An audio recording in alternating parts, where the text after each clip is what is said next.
Absolutely. And let me tell you something, Mark. It's not just on I-35E in Dallas, but we've also seen issues on 75 southbound. And if you're in Mesquite, we have a new problem on 635. So let me tell you what's going on with that big one on 35. 35E south, right at Louisiana. That's the camera you're looking at here. All lanes blocked. In fact, early on, we did have at least one right lane that was getting by, but now they're forcing folks to exit at Beckley. So that is going to cause some issues for you this morning. To help you get around that one, let me skip towards some of my graphics here so I can get to that one. This is the problem, by the way, 635 northbound right at Oates. This is the issue. 35 east southbound has traffic backed up. You can take Polk Street as one option to get around that one. You can also take Beckley, and that's in fact where they're telling folks to exit this morning. So that is going to be a major issue that you're going to have to deal with. Again, 635 northbound. If you're in Mesquite area, traffic is backed up past I-30.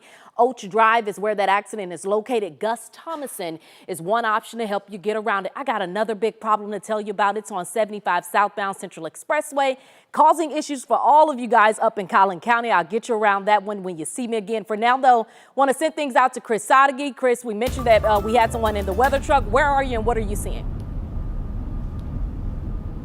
Well, Tashara, we are on I-30 all morning long. We've kind of been just going down the I-30 corridor. We're in Grand Prairie right now. You just mentioned all the issues out on the roads. We have not really seen any to speak of. It certainly shouldn't be because of road conditions. Everywhere we've gone, it's been nice and dry, no after effects of the rain at this point of the morning. Now, we will say that there have been some heavy winds, and we know how those heavy winds can play havoc sometimes, especially with the larger vehicles. We've seen 18-wheelers in front of us kind of do that little swerve. You know how they do that sometimes when a big gust of wind picks up. Also, as we drive by, we see some of the flags whipping around along the roadside. So definitely windy.